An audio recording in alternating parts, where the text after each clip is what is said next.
మరి నిన్ను గట్టి గట్టిగా పిలవాలనిపిస్తుంది. కానీ ఏం చేయాలి? అలా పిలిస్తే ఈ ఊరికే వినిపిస్తుంది కదా. కర్ణ సార్,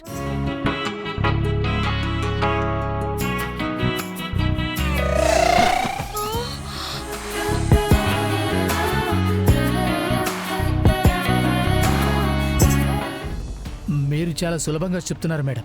ఆ కర్ణ చేతికి నేను చిక్కితే పొట్ట కోసి లోపలున్న నిజాలన్నీ డెలివరీ చేసేస్తాడు మేడం. డెలివరీ చేయడం వాడి ప్రొఫెషన్. అది వాడు నీట్గానే చేసేస్తాడు. కానీ నీకు నమ్మకం ఉండాల్సింది నీ ప్రొఫెషన్ మీద. పుట్టలో చెయ్యి పెడితే పాము కాటేస్తుందని ఆలోచించుకో. అది కాటు వెయ్యకుండా ఎలా పట్టుకోవాలో ఆలోచించు. కానీ వాడితో మీ మొత్తం కుటుంబమే ఉంది కదా మేడం. ముందు వాడి చూపు మళ్లించు, ఆ పైన ఆ శాంతిదారి మళ్లించు.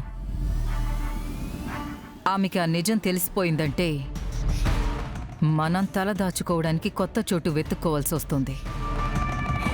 అందుకే కష్ట నష్టాల గురించి ఆలోచించుకో. మిగతా విషయాలకి నేనున్నాను.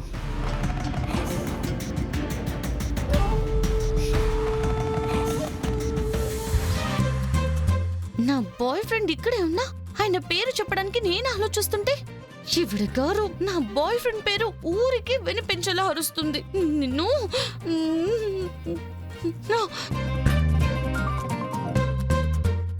కర్ణ సార్, స్వీట్స్ తీసుకోండి.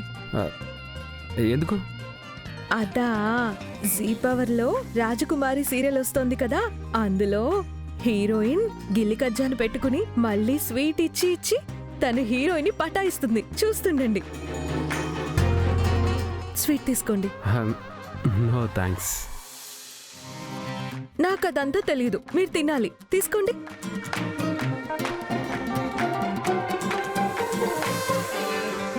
చూడండి, సీరియల్ వేరు, జీవితం వేరు. అది కానీ ప్రేమ ఒక్కటే కదా సార్.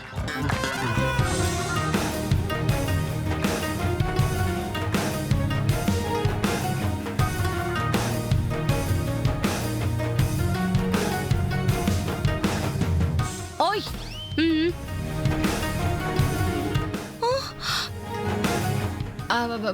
వృషాలి ఇలారా. మీరా? ఏంటి విషయం? చేతిలో కర్ర కూడా పట్టుకున్నారు.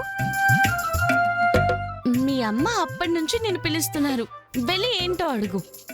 మా అమ్మ నన్ను పిలుస్తోందా? నాకు వినపడలేదే.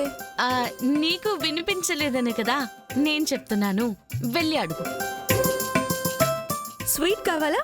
వద్దు.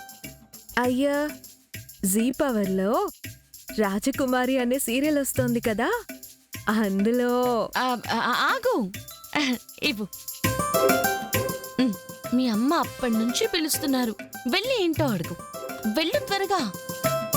సరే పోనీ.